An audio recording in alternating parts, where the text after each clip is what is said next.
बच्चों, मैं जानता हूँ कि तुम्हें चॉकलेट पसंद है। गहरे भूरे रंग की मिठास जब मुंह में घुलती है तो फिर एक से कहाँ दिल भरता है। इच्छा करती है कि जीभ के स्वाद के लिए एक या दो और मिले। लेकिन तुम्हें ध्यान में रख कर के ये सब बातें मैं कह रहा हूँ। मेरे सामने तुम बैठे हो, ढेर सारे बच्चे जिन्हें इस तरह की बातें और किताबों द्वारा मुझे उनके शरीर से दोस्ती करवानी है। शरीर जो हमारी पहचान है, लेकिन जिसे हम ठीक से जानते ही नहीं। तमाम अंग जो हमारे भीतर अपने अपने सुचारू ढंग से काम कर रहे हैं, लेकिन हमें उनके होने न होने का कोई अता पता ही नहीं। इसलिए यह पुस्तिका, यह बात मेरे जहन में आई और आज इसे यहाँ तुम्हारे लिए शब्दों में उतार रहा हूँ। मेरी कोशिश रहेगी कि आसान से आसान भाषा में हमारे देश के तुम्हारे जैसे ढेर सारे नन्हे मुन्ने अपने शरीर के अंगों के बारे में जानें और फिर बड़ों को भी उनसे परिचित कराएं। ज़्यादातर बड़े ही बच्चों को सिखाते हैं, ऐसा सोचा जाता है, लेकिन बच्चों में जो बातों को देखने समझने का नज़रिया होता है वह कई बार बड़ों में भी नहीं मिलता। सो बच्चे भी कई बातों को जान समझकर अपने बड़ों को उन्हें बता सिखा सकते हैं। लेटने के बाद कभी तुमने अपने दाहिने हाथ से दाहिनी ओर की पसलियों पर हाथ फिराया है? आज फिराना। जहाँ हमारी दाहिनी ओर की पसलियाँ नीचे को समाप्त होती हैं और पेट का इलाका शुरू होता है, वहाँ कुदरत ने भी हमारे शरीर में एक तिकोनी चॉकलेट लगाई है। एक ऐसा अंग जिसे तुम्हारे अध्यापकों ने कक्षा में शायद तुम्हें पढ़ाया भी होगा। लाल भूरे रंग की यह संरचना हमारे शरीर का सबसे बड़ा अंदरूनी अंग है। यह यकृत है, जिसे तुम अंग्रेज़ी में लिवर और उर्दू में जिगर के नाम से भी पुकार सकते हो। गाढ़े भूरे लाल चॉकलेटी रंग का यह अंग हमारे शरीर का सबसे बड़ा भीतरी अंग और सबसे बड़ी ग्रंथि है। जानते हो ग्रंथि किसे कहते हैं? वह जो अपने भीतर तमाम ऐसे रसायनों का निर्माण करे और फिर उन्हें आसपास या दूर के अन्य अंगों के लिए बाहर छोड़ दे। ग्रंथि या ग्लैंड कहलाती है। पसीना बहाने वाली ग्रंथियाँ पसीना बनाती निकालती हैं, हार्मोन बनाने वाली तमाम ग्रंथियाँ हार्मोन। आगे इस पुस्तिका में तुम्हें यह भली भांति समझ में आ जाएगा कि हम लोग लीवर को एक ग्रंथि क्यों कह रहे हैं और यह मानव अंग कौन कौन से रसायनों पदार्थों को बनाता और छोड़ता है, ताकि शरीर के अन्य अंग इनका इस्तेमाल कर सकें। हमारी छाती हड्डियों का एक प्रकार का पिंजड़ा है। जाहिर है, अगर यह हमारी देह में मौजूद है तो इसके भीतर कुछ ऐसे अंग होंगे जो बहुत कोमल होंगे और महत्वपूर्ण भी, ताकि उन्हें चोट चपेट से बचाया जा सके। हृदय और फेफड़े ऐसे ही वे अति महत्वपूर्ण अंग हैं जो पसलियों और कुछ अन्य हड्डियों से निर्मित इस पिंजड़े के भीतर रहते हैं, ताकि वे घायल न हों और अपना काम ठीक से करते रहें। लेकिन फिर पसलियों का यह पिंजड़ा कुछ अन्य अंगों की भी हिफाजत करता है। इसकी निचली सीमा छाती और पेट को बांटती है।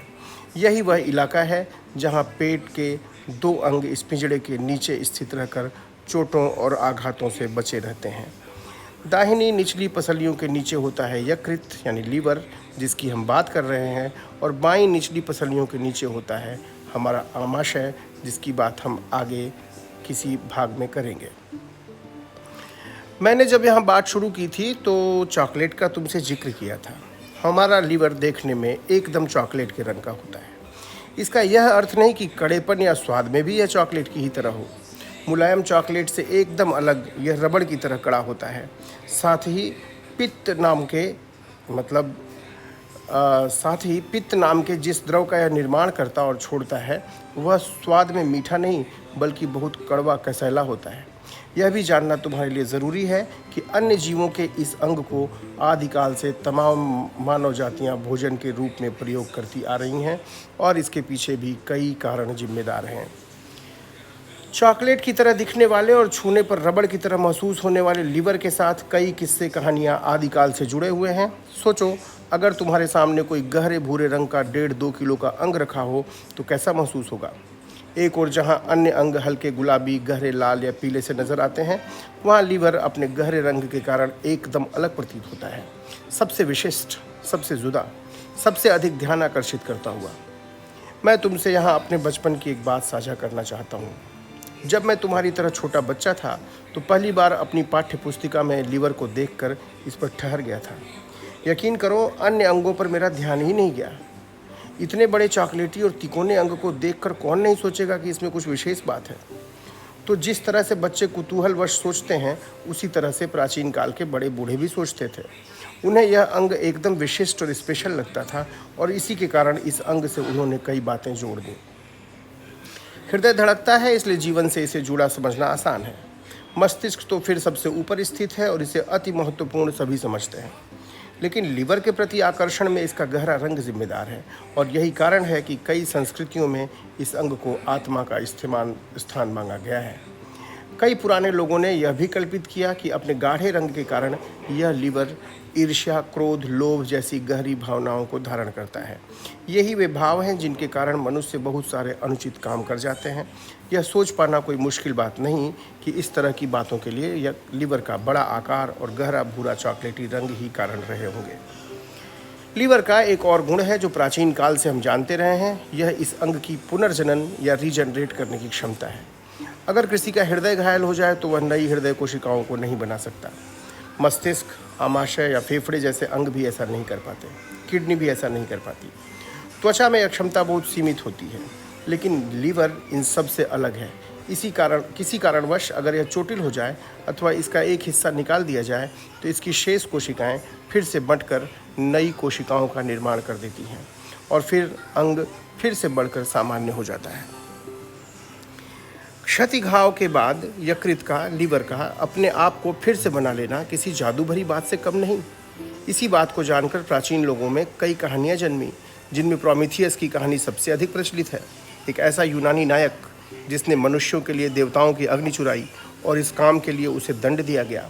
दंड के रूप में उसे एक चट्टान से बांध दिया गया, जहां एक बाज रोज आकर उसके लीवर का कुछ अंश खा लिया करता था। लेकिन इसके बावजूद भी प्रोमीथियस का यह अंग प्रतिदिन फिर से अपने पहले जैसे आकार का हो जाता था और आकृति का हो जाता था।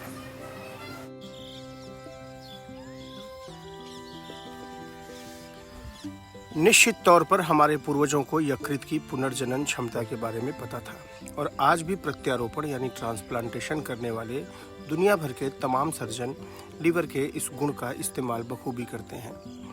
एक व्यक्ति के लीवर का कुछ हिस्सा दूसरे में ट्रांसप्लांट कर दिया जाता है और फिर दोनों ही के भीतर ये आधे अधूरे यकृत लीवर बढ़कर फिर से भरे पूरे आकार के हो जाते हैं। मनुष्य के अलावा तमाम रीढ़ वाले जीवों में लीवर पाया जाता है। हम सभी में यह अंग एक नहीं बल्कि सैकड़ों किस्म किस्म के काम काज करता रहता है। अब तुम धीरे धीरे यकृत के तरह तरह के कार्यों और उसमें होने वाले रोगों के विषय में जानकारियां प्राप्त करोगे ताकि आसपास ढेर सारे लोगों में जागरूकता पैदा कर सको। मैं तुम्हें यहाँ लीवर की जटिल संरचना के बारे में उलझाने नहीं जा रहा। न ही मेरा मन यह है कि तुम्हें भ्रूण के भीतर इस अंग के विकास के सभी चरणों को यहाँ समझाऊं। बस इतना जानना अभी पर्याप्त होगा कि शरीर के ढेर सारे भीतरी अंगों की तरह लीवर का भी विकास गर्भ के 3 से 8वें सप्ताह के बीच हो जाता है। जब बच्चा जन्म लेता है तो उसका 125 ग्राम के आसपास लीवर का वजन होता है। फिर उम्र बढ़ने के साथ साथ यह अंग 1.5 किलो के आसपास पहुंच जाता है और स्वस्थ व्यक्तियों में इसी के करीब बना रहता है। लीवर के भीतर 2 स्थानों से खून 2 अलग अलग खून की नलियों द्वारा पहुंचता है। पहली नली हिपैटिक धमनी कहलाती है, जो हृदय से आ रहे ऑक्सीजन युक्त रक्त को लीवर में प्रवेश कराती है। दूसरी पोर्टल शिरा है, जो आमाशय, आंतों, प्लीहा इत्यादि अंगों से खून इसमें लाती है। पोर्टल शिरा के ही द्वारा पचा हुआ अवशोषित भोजन यकृत में प्रवेश पाता है। जैसा कि तुम दिए गए चित्र को देखकर समझ सकोगे कि हिपैटिक धमनी व पोर्टल शिरा के दोनों रक्त प्रवाह लीवर के भीतर मिल जाते हैं और फिर हिपैटिक शिराओं द्वारा बाहर निकलता खून पुनः हृदय की ओर चल देता है। हृदय से जो खून लीवर में हिपैटिक धमनी द्वारा आता है उसमें ऑक्सीजन होती है, जो लीवर की तमाम कोशिकाओं के लिए ज़रूरी है। लेकिन जो ब्लड पोर्टल शिरा से यकृत में प्रवेश करता है उसमें तमाम तरह के अवशोषित पदार्थ हैं। भोजन ही नहीं, दवाएं भी, कई बार कीटाणु भी, कई बार हानिकारक रसायन भी। जो भी मुंह से पाचन तंत्र में प्रवेश पा गया और आंतों द्वारा अवशोषित हो गया, उसे पहले लीवर से होकर गुजरना ही पड़ता है। लीवर हमारे शरीर की चेक पोस्ट है, ऐसी चुंगी जहां पर हर प्रवेश करने वाले रसायन की पहचान पूछी जाती है। यह पता लगाया जाता है कि शरीर में जो भी पदार्थ घुसने की फिराक में हैं वे शत्रु हैं या मित्र, और फिर सही पहचान के बाद ही लीवर से आगे उन्हें जाने देने की छूट दी जाती है। शायद तुम्हें स्कूल में पढ़ाया गया हो कि लीवर का काम भोजन पचाना है। संभवतः तुम यह भी जानते हो कि लीवर से हरा भूरा पित्त नामक एक द्रव निकलता है जो छोटी आंत यानी ड्यूडेनम में जाकर पाचन में मदद करता है। लीवर से निकला कुछ पित्त इसी अंग के पास स्थित एक छोटे से थैले पित्ताशय में एकत्रित भी हो जाता है। पित्त को धारण करने के कारण ही पित्ताशय यानी गॉल ब्लैडर हरे भूरे छोटे थैले सा नजर आता है। इसमें जमा पित्त आवश्यकता के अनुसार छोटी आंत में छोड़ दिया जाता है ताकि वह पाचन में अपना योगदान दे सके।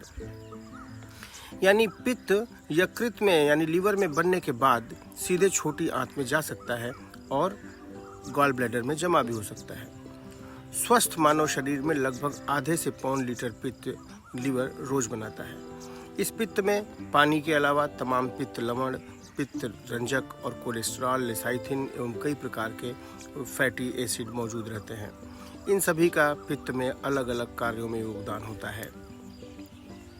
इनमें सबसे महत्वपूर्ण काम भोजन में मौजूद फैट का इस तरह पाचन है ताकि वह ढंग से आंतों द्वारा अवशोषित हो सके। फैट पानी में घुल नहीं सकती, ऐसे में उसका रक्त में अवशोषण टेढ़ी खीर है। इसलिए पित्त में मौजूद पित्त लवण उसे फेंटने और घुलनशील बनाने के काम आते हैं। छोटी आंत यानी ड्यूडेनम में उपस्थित फैट की बड़ी बड़ी बूंदों को पित्त लवण फेंट कर छोटी छोटी बूंदों में बदल देते हैं। इस तरह से एक बड़ी फैट की बूंद के छोटी बूंदों में बढ़ जाने का कारण वसा का पाचन आसान हो जाता है। लेकिन अब तुम यह सोच रहे होगे कि अगर एक बड़ी वसा की बूंद कई छोटी बूंदों में टूट रही है तो भला इस बात का उसके बेहतर पाचन से क्या संबंध? बताओ कि एक बड़ी बूंद की सतह का क्षेत्रफल अधिक होता है या उसके टूटने से बनी कई छोटी बूंदों का जोड़ का क्षेत्रफल? अगर तुम सोचोगे तो सहज ही समझ जाओगे कि कई छोटी बूंदों का अर्थ ढेर सारा सतही क्षेत्रफल का होना है, सरफेस एरिया का होना है। इस तरह से एक बड़ी बूंद की सतह पर फैटी डाइजेस्टिव रस जितना काम करेंगे उससे कहीं अधिक वे कई छोटी छोटी बूंदों की सतह पर कर सकेंगे।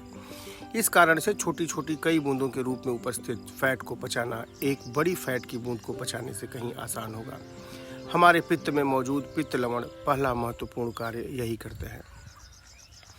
एक बड़ी बूंद को कई छोटी छोटी बूंदों में विखंडित करना इमल्सिफिकेशन कहलाता है। इस तरह से पित्त लवण भोजन में मौजूद वसा के लिए फैट इमल्सिफायर है। फिर इन लवणों की संरचना कुछ ऐसी है कि इनका एक सिरा जल में घुलनशील और दूसरा अघुलनशील होता है। घुलनशील सिरे को हाइड्रोफिलिक या जल प्रेमी सिरा और अघुलनशील सिरे को हाइड्रोफोबिक यानी जल भयभीत सिरा भी कहा जाता है। अब ये पित्त लवण वसा की छोटी बूंदों से इस तरह चिपकते हैं कि इनके घुलनशील सिरे बाहर की ओर और अघुलनशील सिरे भीतर वसा की बूंद की ओर होते हैं। अब इस छोटी बूंद पर पाचक रस पचाने का काम करता है और पूरी की पूरी नन्ही वसा की बूंद का सुगमता से पाचन और अवशोषण हो जाता है। सोचो कि अगर ये पित्त लवण हमारे पित्त में उपस्थित न होते और यकृत यानी लीवर इन्हें छोटी आंत में न छोड़ रहा होता तो क्या होता? तो तुम कैसे पूड़ियाँ और देसी घी की मिठाइयाँ पचा पाते? और अगर घी तेल के ये पकवान तुम न पचा पाते तब क्या होता? तब भोजन के ये स्वादिष्ट किंतु अनपचे व्यंजन शरीर मल द्वार के रास्ते पतले मल के रूप में बाहर निकाल देता है। तुम्हें दस्त लग रहे होते और इसे डॉक्टर को दिखाने पर स्टीटारिया कहा जाता। आज भी तमाम ऐसे लोग होते हैं जो अलग अलग बीमारियों के कारण स्टीटारिया से पीड़ित रहा करते हैं। उन्हें किसी न किसी योग्य डॉक्टर से मिलना एवं अपना इलाज ठीक से करने की आवश्यकता है। स्टीटा का मतलब है वसा और रिया का मतलब बार बार मल त्याग होता है। इस तरह से स्टीटारिया वे दस्त हैं जिनमें फैट की अत्यधिक मात्रा मल में निकलती है। स्टीटारिया में मल की मात्रा सामान्य से अधिक होती है और यह हल्के रंग का व अत्यधिक बदबूदार और चिपचिपा होता है। पानी से इसे आसानी से धोया नहीं जा पाता और यह फैट की अत्यधिक उपस्थिति के कारण तैरता रहता है। फैट पाचन से संबंधित तमाम बीमारियों में स्टीटारिया एक लक्षण के रूप में देखा जा सकता है। स्टीटारिया की समस्या केवल वसा के दस्त की समस्या भर नहीं है। इस बार बार हो रहे मल त्याग के कारण कई आवश्यक विटामिनों के अवशोषण में भी दिक्कत आती है और शरीर के भीतर उनकी कमी पैदा हो जाती है। तुम्हारी जानकारी के लिए बता दूं कि विटामिन ए, डी, ई, के फैट में घुलने वाले विटामिन हैं और लीवर का एक काम इनका भंडारण भी है। ये विटामिन भी वसा पाचन के बाद साथ ही अवशोषित हुआ करते हैं। अब मान लो कि किसी व्यक्ति को काफ़ी समय से स्टीटोरिया चल रहा हो तो उसके शरीर में आंत के रास्ते ये विटामिन भला कैसे पहुँचेंगे। नतीजन इस व्यक्ति में धीरे धीरे इन विटामिनों की कमी भी पैदा हो जाएगी और इनके लक्षण भी उसमें प्रकट होने लगेंगे। लीवर में बनने वाले ये पित्त लवण वसा के पाचन के बाद कहाँ जाते हैं, तुम सोच रहे होगे। तुमने देसी घी की मिठाई खाई, उसमें मौजूद घी पित्त लवणों के सहयोग से पच गया, पर स्वयं पित्त लवणों का क्या हुआ? वे पाचन के बाद कहाँ गए? क्या वे मल में निकल गए या फिर आंतों द्वारा वापस अवशोषित कर लिए गए? इसके उत्तर में दोनों बातें सही हैं, यानी पित्त लवणों का लगभग 90% से भी अधिक अंश छोटी आंत के अंतिम हिस्से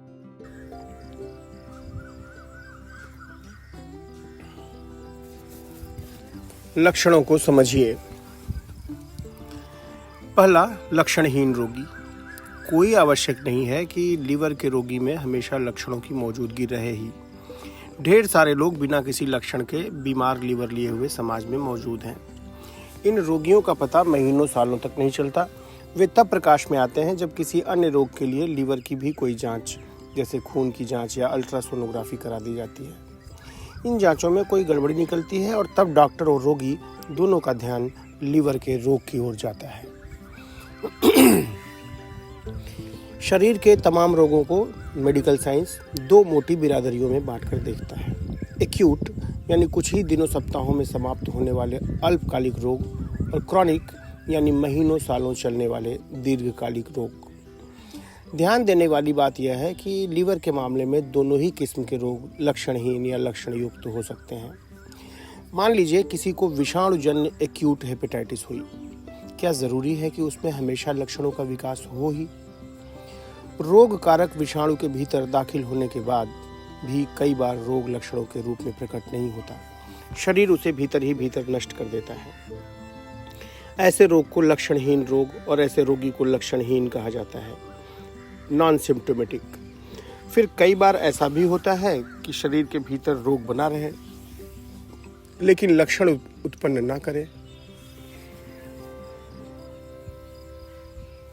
कई बार ऐसे लक्षणहीन रोगी बढ़ते बढ़ते सिरोसिस तक पहुंच जाते हैं और तब आश्चर्यजनक रूप से लीवर के रोग का खुलासा होता है। अंततः लक्षण उभरते हैं लेकिन तब तक रोग काफ़ी आगे बढ़ चुका है।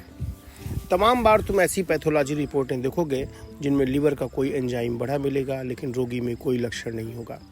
अमुक व्यक्ति का ALT थोड़ा बढ़ा हुआ है लेकिन उसे कोई दिक्कत नहीं, या फिर अल्ट्रासोनोग्राफी में लीवर फैटी है लेकिन व्यक्ति एकदम भला चंगा जान पड़ रहा है। ऐसे में यह जरूरी सोचना चाहिए कि लक्षणों के अभाव में दिखने वाली ये रिपोर्टी त्रुटियां कहीं किसी छिपे रोग की ओर तो इशारा नहीं कर रही। कहने का अर्थ यह है कि लक्षणहीनता का अर्थ रोगहीनता नहीं होता है, न समझा जाना चाहिए। दूसरा लक्षण, भूख न लगना। अपनी सामान्य भूख की तुलना में किसी व्यक्ति की भोजन के प्रति अरुचि केवल लीवर के रोगों में नहीं मिलती, लेकिन लीवर रोगों में भी चूंकि यह पाई जाती है इसलिए इस पर बात जरूरी है। भूख न लगने की समस्या अगर जारी रहे तो वजन भी गिर सकता है। फिर भूख न लगने से आवश्यक पोषक तत्वों की कमी भी हो सकती है और उन पोषक तत्वों की कमी से उत्पन्न होने वाले लक्षण भी मूल लीवर रोगों के लक्षणों के साथ पाए जा सकते हैं। किसी भी रोग में भूख यूं ही नहीं गायब होने लगती। ऐसा इसलिए होता है कि शरीर ऐसे तमाम केमिकल बनाता और छोड़ता है जो मस्तिष्क के भूख नियंत्रक हिस्से हाइपोथैलेमस में भूख का शमन कर देते हैं। नतीजन रोगी को भूख का एहसास ही नहीं होने पाता और वह भोजन के प्रति उदासीन हो जाता है। तीसरा लक्षण, थकान लगना। थकान भी लीवर रोगों का कोई चुनिंदा लक्षण नहीं है। यह एक सामान्य सा लक्षण है जो अलग अलग अंगों की ढेर सारी बीमारियों में पाया जा सकता है। इसी तरह कमजोरी भी लीवर के मरीजों में मिल सकती है, लेकिन यह भी इनका विशिष्ट लक्षण नहीं। जी मिचलाना और उल्टियां होना, कई बार यकृत रोगियों को ये शिकायतें मिलती हैं, ये भी किंतु इस अंग के रोगों में ही मिलने वाले लक्षण नहीं। पीलिया, आमतौर पर लोग पीलिया को ही लीवर रोगों के मुख्य और चुनिंदा लक्षण के रूप में पहचानते हैं, लेकिन न तो हर लीवर रोगी में पीलिया मिलता है और न ही यह केवल लीवर रोगों का ही लक्षण है। इस बारे में अगले अध्याय में हम विशेष चर्चा करने वाले हैं।